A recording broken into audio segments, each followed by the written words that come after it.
Alright, let's set the stage. You're new to the game, you don't really know what weapon to use. You might just be thinking you're gonna use Kanabo, or Naginata, or Lucerne.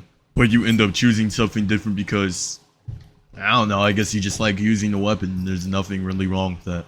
Dub it off your man, don't spend that $10. I did it for the advance, the back end sucks. It's better than. We all know Bosaf. If you don't, Bosaf is a Nagi Trident combo. Take Trident's cooldown and Nagi swings with dealing 1 heart less of damage.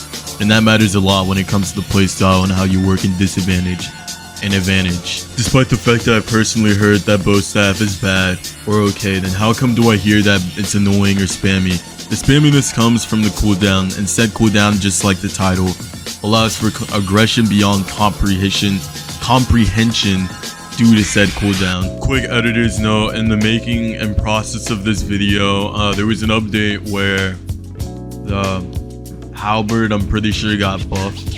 It deals 3-hit now, which to my memory it dealt 4-hit. Well, basically already hit 3-hit, but I mean it was at like the 3-hit barrier. It was almost there, but yeah, halberd kind of got buffed. So I was going to make a comparison to Bosaf and halberd, and how maybe Bosaf could, and I mean just barely could, kind of hold a candle against halberd, considering the fact that it deals more DPS and they deal about the same damage. But after the update, I'm just gonna scrap that entire part. I don't know what's up with null sights and always buffing weapons that don't need to be buffed whatsoever, and nerfing weapons that never need to be nerfed, like the Great Axe, for example. That weapon already struggles enough as it is. It already isn't that great of a weapon choice. It doesn't have too much great range. It has the damage, but it doesn't have the range. Now they nerf the damage just a tad bit. Like, I know it's still 2-hit at the end of the day, but still, I don't know. And then this man just refuses to fix the Pernarch. Yeah, it's the light weapon with the silly hitbox that does not work, and I always complain about it whenever I do Mortem streams. Which, speaking of Mortem streams, I don't really stream Mortem too much because it's not really too interesting to stream. I mean, there's not really much to do besides fight people or mess around in VC, but how many... I don't really know how to word it. I don't know. Yeah, and this is my quick editor's note. For as bad as this weapon is, I do enjoy using it knowing there is better. Some cool that should be added into the MM ranking server is weapon ranks for every weapon. Anyways, Bosaf is a 4-hit weapon, the worst out of all of the halberd clones, and the most fun to use for me. If I could compare him to someone in SSBM, Smash Brothers Melee obviously, it would be Kirby. They have a similar issue to where they're really fun to play when you're doing well, but in SSBM's case, against some characters or playstyles, the character becomes weaker and weaker depending on said things. Like Sheik or Marth. Those two characters fucking just obliterate him. It's not even funny how much he gets touched. But on the fun part, I would like to let the gameplay speak, which, surprise, I do win, but I would like the gameplay in the background to speak rather than my words.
Now, Kirby is a low tier. He is the second worst character in the entire game.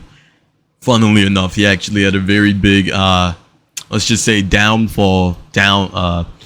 fall from grace from Smash 64 and Melee, where he went from the second best to the second worst.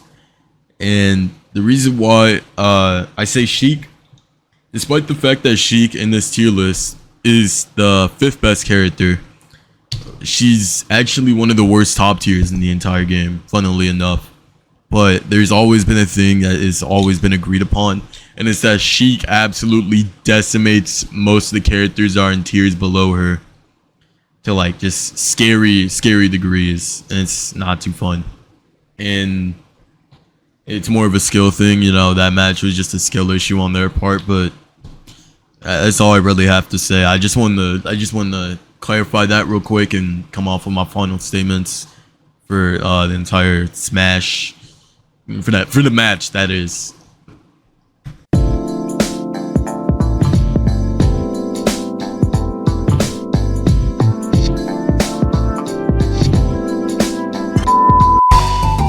Oh yeah, before I say what I need to say, some of the clips, which most of the clips I'm going to be using, are going to be pulled from the Awesome Sauce video, the other worst character in Melee.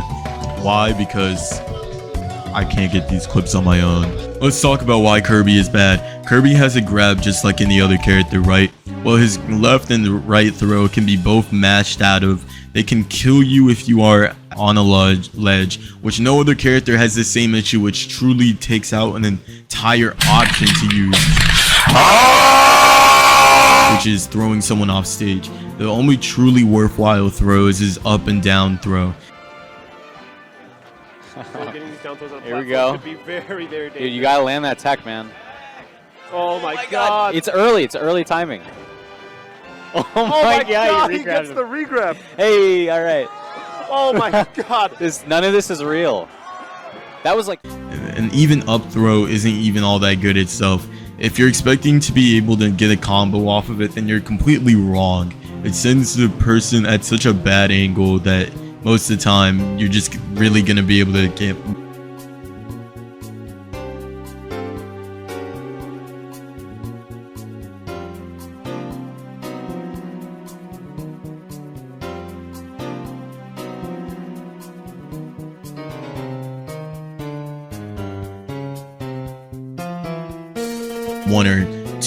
one hit sometimes afterwards.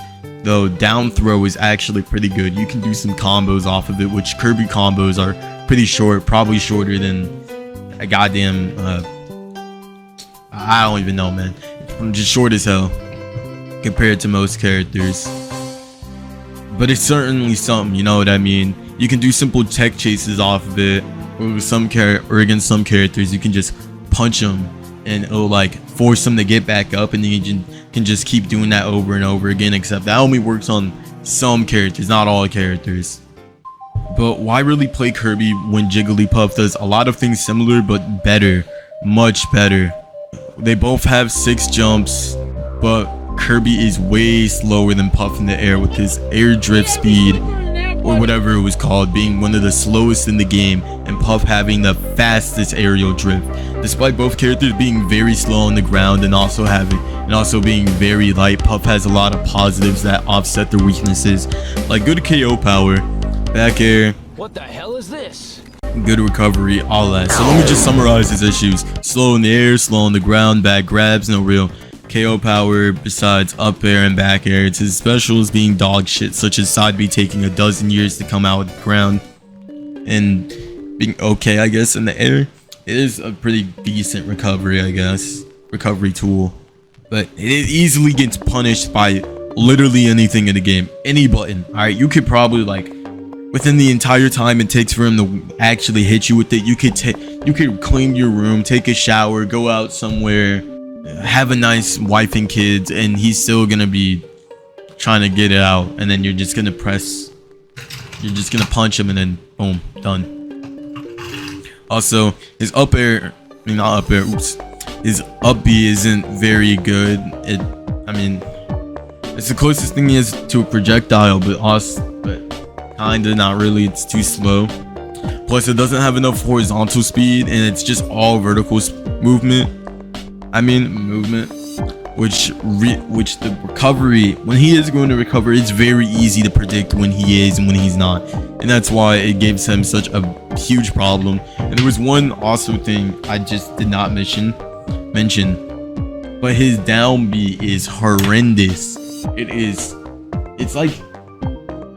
Yoshi's down B, and it's like basically just Yoshi's down B or Bowser's down B, but unlike theirs, he gets punished for it really hard. You see, he's invincible during it, so you think he's just fine, but the only thing that counters it is a grab. So if they just try to down beat you, literally all you have to do is wait for them to land, and then you just grab them. And it has so much end lag too, and it isn't even all that good of a move, to the point where it's practically just useless unless you want to do some rip off like Yoshi kind of stuff with it on the ledge.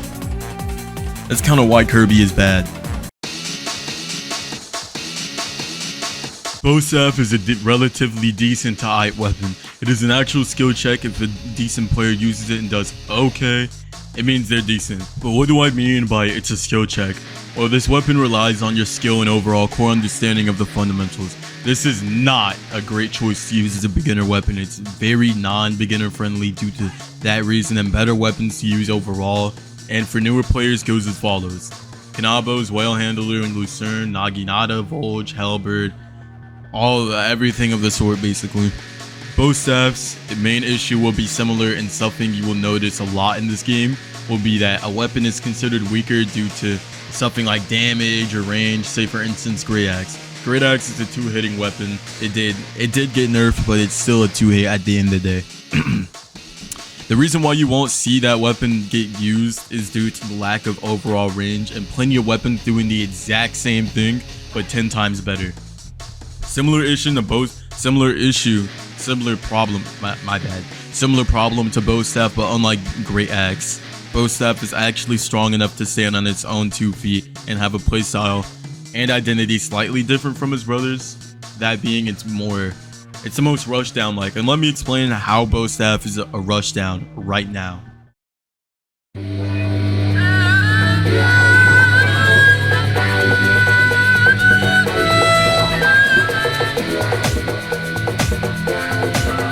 Let's explain in fighting game terms to more than what I mean. There's 3 things: neutral, disadvantage/advantage, and punish. Neutral is where both of you guys aren't attacking and are safe, just doing stuff, maybe jumping around, kicking, at least trying to bait someone, something of this sort. Disadvantage is where something is happening where you could be hit and the other player is in advantage, but for the most part it's just pressure. Either it's they roll towards you a little bit, run towards you, or has you backed up into a corner. That's what disadvantage is. Or more accurate to fighting game terms, you're blocking. You're blocking, but you haven't truly been hit, you know what I mean? You haven't been punished yet. And punished is where they hit you. Pretty simple. They hit you, either you tried iframing but messed up, predicted you, made you waste your roll. Anything of the sort where you get hit is punish.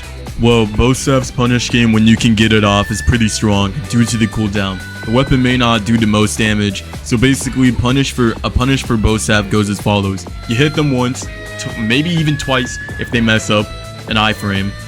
After the first 2, get 2 free hits. If they hit the iframe, you gotta chill out for a little bit. The Bow Staff's greatest strength is pressure. It may not be very good at defense or countering defensive play due to its damage, so every hit and every time the other guy heals, it really does matter, even despite all that. The weapon has a low-key stronger punish than Naginata, though in every other regard, Naginata is better in terms of range, damage, defensive play, all of that. And it is a much better weapon to use for like scrims.